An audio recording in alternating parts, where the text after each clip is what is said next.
Esta es la cabina motriz de conducción que lleva más de 20 años instalada en Expometro. Un lugar donde la gente puede conocer el funcionamiento real del metro. Acompáñenme a conocerlo.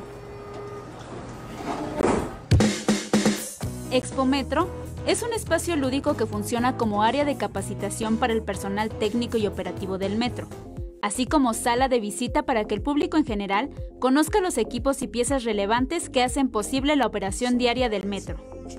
Este complejo denominado Expometro surge desde el año 1990 por la necesidad de capacitar de manera práctica principalmente a todos los trabajadores de las áreas operativas del organismo y sin duda también brindamos servicio a los usuarios y a las escuelas para la promoción de la operación del organismo.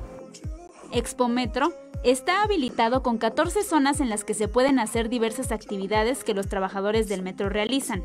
Puedes aprender a manejar un vagón, saber cuál es el trabajo de los conductores, la función de los técnicos en mantenimiento, así como la dinámica de la venta de boletos en las taquillas.